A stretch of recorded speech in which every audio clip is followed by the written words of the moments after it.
मोर प्रिय दर्शक बंधु मोर आंतरिक शुभेच्छा जनाई मो भीतर थिबा किछि अनुभूति कथा आपणक आगे रखा जाऊँगी।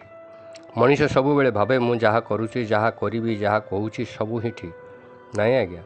मो जानवर मोर अनुभूति कथा लेखा मुझे शास्त्र अध्ययन करना जे मो मूल्यवान और सर्वश्रेष्ठ उपदेश आपण पाखे पहुँचेबी। जेपर्यंत समर्पण ईश्वर निकट नवेदन न पहुँची गोटे पद ही आप लेखा कहींपारे ना।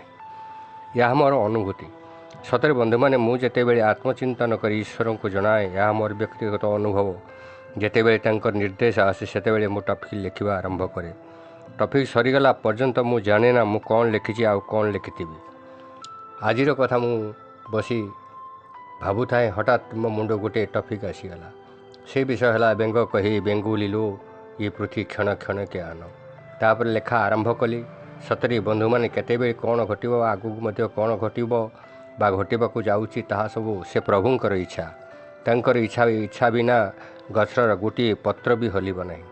से विषय रे बेंग कही बेंगुलिलो ये पृथ्वी क्षण क्षणे कान। थणे गोटे शिकारी जालरे बिछैथिबा बेंग ओ बेंगुली एवं ता पिला माने शिकार हो गले।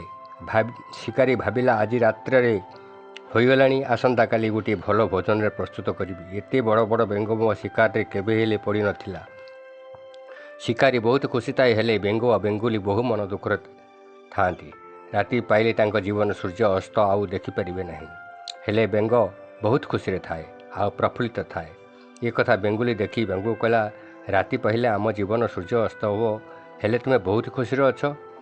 सेठू बेंग कहला लो बुझीपारुना ये दुनिया को जी आमको पठे जदि तार इच्छा अच्छे आमको नहीं जीवार एथिरे आमर मन दुख कर कारण कौन अच्छी। तेणु से आम एत व्यस्त हवा बा विव्रत हवा कारण कौन अच्छी। कथार अच्छी दैव बलंग नान्य बलंग जहाँ को प्रभु रक्षा करेंगे ताको बा किए मारिपर। यही बेंग बेंगुली और पिला माने से हांडी भितर ढांकुणी द्वारा बंद हो राति सारा था जीवा को कौन उपाय ही न थाए।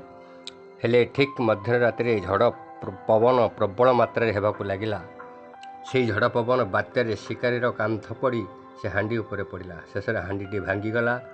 बेंग और बेंगुली पिला सहित आराम रे बाहर को चलीगले और आत्मरक्षा पाईगले। से मैंने बहु खुशी से मैंने बाहर को जाई ईश्वर को बहुत धन्यवाद देले। शेष बेंग कहला बेंगुली लो देखिलु मु कही ना ये पृथ्वी क्षण क्षण के आन। सतरे बंधु मैंने गोटे मुहूर्त कौन घटो आम एक कथा कहीं जानी ना।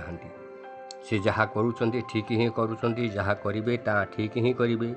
हेले ईश्वर प्रति विश्वास रखा उचित। ये विषयटी आपको किपरि लगिला जदि भल लगे तो लाइक आउ शेयर करेंगे। ये कही मोर विषय वस्तु रखुଛି।